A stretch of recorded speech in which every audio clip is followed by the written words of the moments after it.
bienvenidos a este video. Mi nombre es Jesús Scott y para el día de hoy vamos a hablar sobre un tema bastante importante en la educación como lo es la evaluación del aprendizaje. Vamos a ver algunos conceptos, vamos a ver sobre qué es un instrumento de evaluación, pero vamos a puntualizar, digamos que en tres instrumentos de evaluación bastante importantes, que son la guía didáctica, el resumen y la mesa redonda. Vamos a hablar un poco sobre ellos, vamos a ver cómo están estructurados, su funcionalidad y sobre todo por qué es importante aplicar estos instrumentos de evaluación en el aula de clase. Pero antes de entrar en materia y hablar sobre estos medios o instrumentos de evaluación, tenemos que tener claro sobre qué es evaluación, qué es evaluar.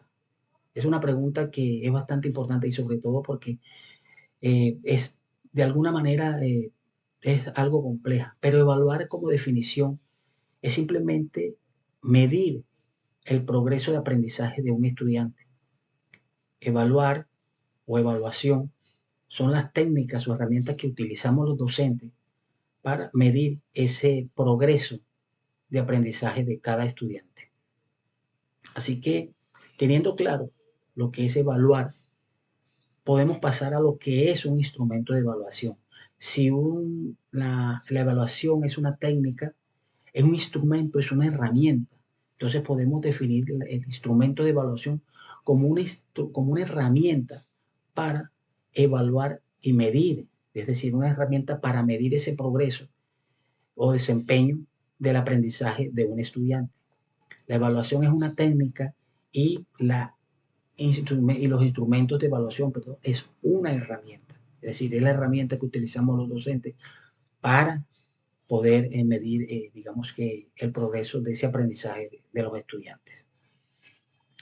Ya teniendo claro qué es evaluación, digamos, y qué es un instrumento de evaluación, vamos a puntualizar en tres instrumentos de evaluación, como lo dije anteriormente, que son el resumen, que son la guía didáctica y que es la mesa redonda. ¿Ok? Comencemos con el resumen. ¿Qué es el resumen? Continuamos con la primera herramienta o el primer instrumento de evaluación que vamos a ver en este video y es el resumen. Por definición, el resumen es un documento que presenta la información corta o abreviada de otro documento. ¿Con qué propósito? ¿Cuál es el objetivo de ese resumen? De utilizar el resumen. Básicamente es presentarle al lector las ideas principales del texto en cuestión sin que éste tenga que recurrir al texto original, puesto que ya con la forma abreviada de ese texto, el lector puede entender o comprender las ideas principales o las ideas importantes de lo que relata el texto en cuestión.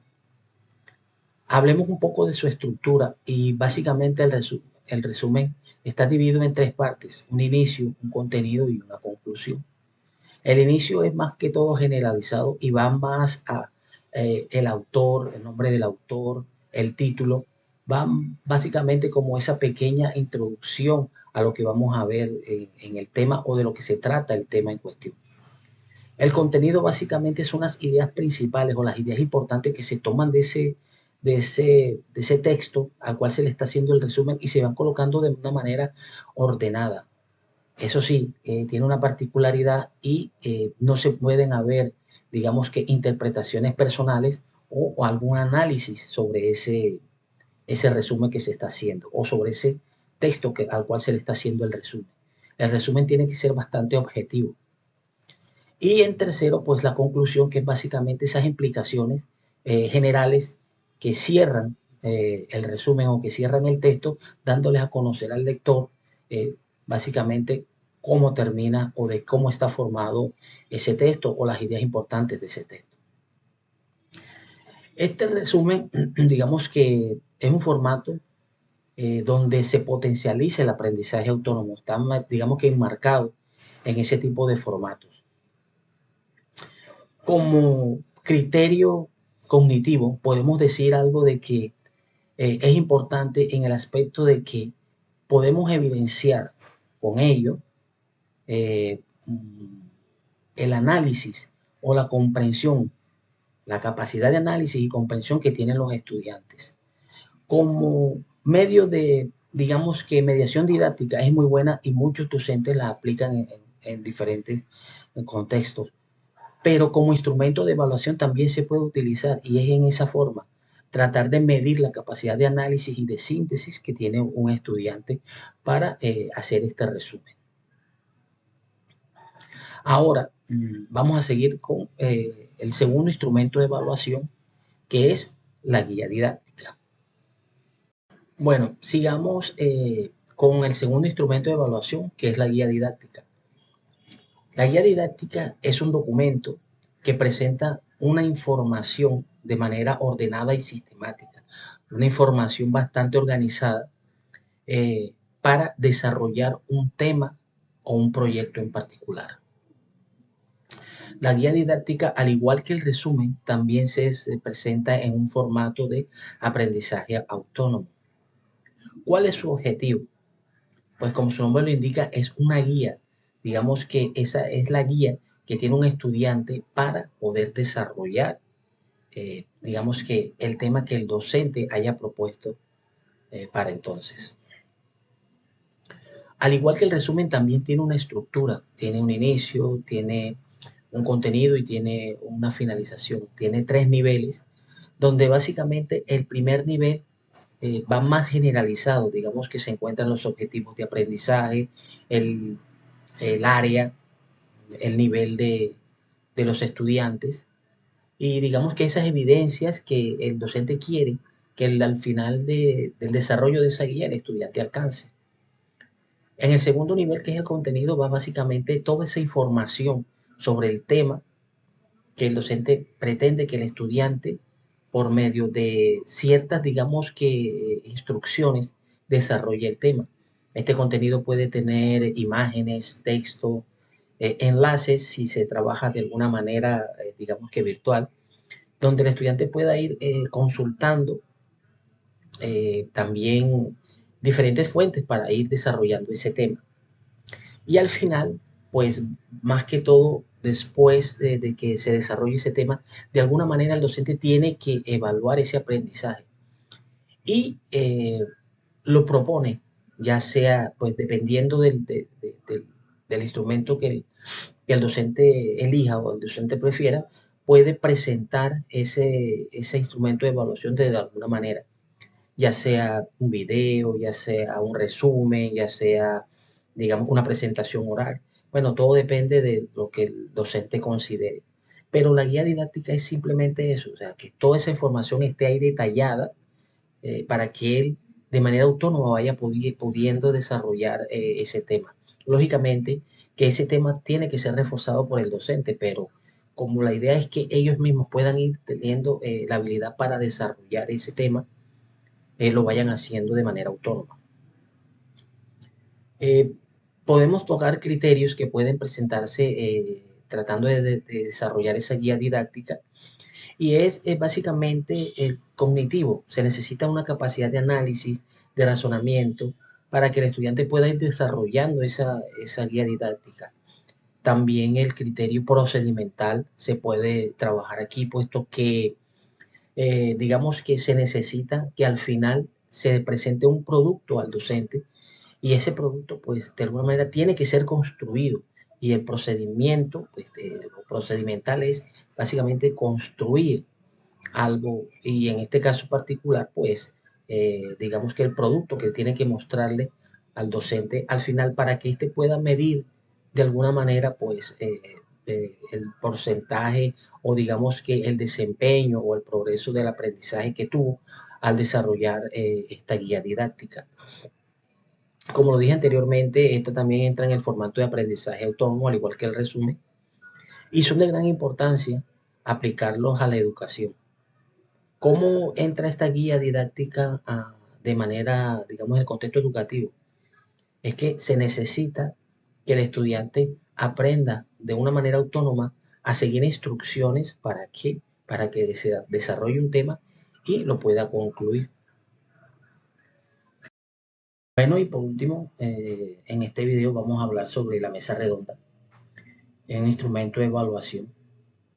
Y bueno, Digamos que la mesa redonda es un formato de tipo grupal, es un formato de discusión donde los participantes pues proponen o dan sus puntos de vista sobre un tema, es decir, dan sus opiniones sobre un tema que anteriormente pues está descrito. Esta mesa redonda puede ser moderada por personas que se integren a ella para que se dé de una manera organizada y de forma equitativa a la hora de realizarse. Al igual que el resumen y que la guía didáctica, esas mediaciones, ella también, la mesa redonda también tiene una estructura muy sencilla, que es un inicio, un desarrollo y un final o una conclusión. En el inicio, pues se encuentra el moderador que pues presenta a los participantes, presenta el tema a discutir y de la forma como se va a realizar esa mesa redonda. Digamos que es como la información de cómo se va a realizar y cómo va a proseguir esa mesa redonda. El segundo, digamos que nivel es el desarrollo y ahí es donde cada persona o cada participante va a dar su punto de vista, a dar su opinión sobre el tema y que el moderador pueda dar la palabra o seguimiento a cada uno de los participantes. Es decir, el moderador tiene que, de una manera organizada, dejar que cada uno de los participantes, pues, digamos que emita su opinión sobre el tema. Y por último, la conclusión. Digamos que la conclusión es donde, digamos que uno de los facilitadores, un secretario, pues vaya tomando apuntes sobre lo que se está desarrollando en la mesa redonda y al final pues se que generen sí, diferentes conclusiones o diferentes acciones a proseguir con respecto al tema o con respecto a la mesa redonda. Como instrumento de evaluación, la mesa redonda es bastante importante, pero también hay que tener en cuenta de que para utilizar una mesa redonda con estudiantes o salones de mucha capacidad, podría ser no tan conveniente, puesto que digamos que hay que dejar que cada persona, que cada estudiante hable y de su punto de vista. Entonces, digamos que el tiempo en el aula de clase se iría bastante rápido y no tendríamos como los docentes esa forma de que se desarrolle en su totalidad el tema. Es bueno exponer esta mesa redonda o aplicar esta mesa redonda, digamos que en grupos un poco más pequeños que son más viables, pero aún así es funcional también. Cuando estamos hablando de criterios, pues hablamos de esos criterios que intervienen en estas mediaciones como el axiológico, como el cognitivo, como el procedimental. Y básicamente en la mesa redonda entra mucho en juego ese criterio cognitivo, porque es que se tiene que medir la capacidad de análisis y la capacidad de argumentación que tienen los estudiantes para un tema en específico. La dimensión axiológica o el criterio axiológico, o digamos que actitudinal, también interviene en este tipo de mediaciones, puesto que se necesita que los estudiantes tengan respeto por las opiniones de los demás, respeto hacia los moderadores, respeto hacia la clase y sobre todo lo que es el comportamiento en general. Entonces, estos criterios también entran a manejarse en este instrumento de evaluación. Eh, Como ejemplo, podemos decir que una mesa redonda es bastante, como es de opinión, debe ser un tema bastante controversial, un tema que los estudiantes puedan tener pro, tener contras, dar sus opiniones sobre un tema que sea bastante controversial para que el tema de la mesa redonda sea bastante activa. Eso sería como un punto extra para estas mesas redondas. Pero en general, los instrumentos de evaluación son importantes para aplicar en las aulas y los docentes tienen que mirar de alguna forma cuáles instrumentos de evaluación son factibles, son viables de aplicar en ciertos escenarios. No todos los instrumentos de evaluación pueden ser válidos para cualquier salón o cualquier grupo. Eso depende del docente, mirar y analizar y implementar el mejor instrumento de evaluación que le parezca para que se pueda dar esa medición, se pueda dar esa evidencia del progreso de sus estudiantes y su desempeño en su aprendizaje.